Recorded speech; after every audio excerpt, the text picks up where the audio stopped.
आज हम शैलपुत्री माता की कहानी सुनेंगे। राजा हिमालय की पुत्री है। ये सती भी कहा जाती है। सती शैलपुत्री माता को ही कहा जाता है। नवरात्र के 9 दिन भक्ति और साधना के लिए बहुत पवित्र माने गए हैं। इसके पहले दिन शैलपुत्री की पूजा की जाती है। शैलपुत्री हिमालय की पुत्री है। हिमालय पर्वतों का राजा है। वह अडिग है, उसे कोई हिला नहीं सकता। जब हम भक्ति का रास्ता चुनते हैं तो हमारे मन में भी भगवान के लिए इसी तरह का अडिग विश्वास होना चाहिए, तभी हम अपने लक्ष्य तक पहुंच सकते हैं। यही कारण है कि नवरात्रि के पहले दिन शैलपुत्री की पूजा की जाती है। अब हम माँ शैलपुत्री की कहानी शुरू करते हैं। माँ शैलपुत्री सती के नाम से भी जानी जाती है। इनकी कहानी इस प्रकार है। एक बार प्रजापति दक्ष ने यज्ञ करवाने का फैसला लिया। इसके लिए उन्होंने सभी देवी देवताओं को निमंत्रण भेज दिया, लेकिन भगवान शिव को नहीं। देवी सती भली भांति जानती थी कि उनके पास निमंत्रण आएगा, लेकिन ऐसा नहीं हुआ। वो उस यज्ञ में जाने के लिए बेचैन थी, लेकिन भगवान शिव ने मना कर दिया।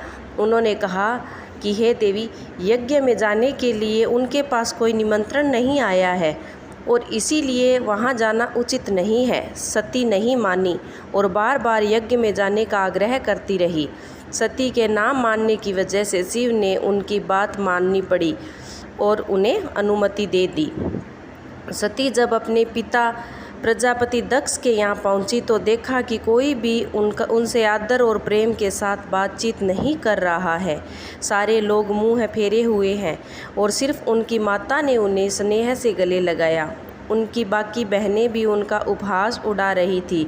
सती के पति भगवान शिव को भी तिरस्कृत कर रही थी। स्वयं दक्ष ने भी अपमान करने का कोई मौका न छोड़ा। ऐसा व्यवहार देख सती दुखी हो गई। अपना और अपने पति का अपमान उनसे सहन न हुआ और फिर अगले ही पल उन्होंने वो कदम उठाया जिसकी कल्पना स्वयं दक्ष ने भी नहीं की होगी। सती ने उसी यज्ञ में अग्नि में कूदकर स्वाहा कर लिया, अपने प्राणों को त्याग दिया। भगवान शिव को जैसे ही इसके बारे में पता चला तो वो दुखी हो गए। दुख और गुस्से की ज्वाला से जलते हुए शिव ने उस यज्ञ को ध्वस्त कर दिया। इसी बात ने फिर हिमालय के यहाँ जन्म लिया और इसी बात के बाद सती ने हिमालय के यहाँ जन्म लिया और यहाँ जन्म लेने की वजह से उनका नाम ही शैलपुत्री पड़ा। शैलपुत्री का नाम पार्वती भी है। इनका विवाह भी भगवान शिव से हुआ है। माँ शैलपुत्री का वास काशी नगरी वाराणसी में माना जाता है। यहाँ शैलपुत्री का एक बेहद प्राचीन मंदिर है, जिसके बारे में मान्यता है कि यहाँ माँ शैलपुत्री के सिर्फ दर्शन करने से ही भक्तजनों की मुरादें पूरी हो जाती है। कहा जाता है कि यहाँ नवरात्र के पहले दिन यानी प्रतिपदा को जो भी भक्त माँ शैलपुत्री के दर्शन करता है, उसके सारे वैवाहिक जीवन के कष्ट दूर हो जाते हैं। चूँकि माँ शैलपुत्री का वाहन वृषभ है, इसीलिए उन्हें वृषारूढ़ा भी कहा जाता है। इनके बाएं हाथ में कमल और दाएं हाथ में त्रिशूल रहता है।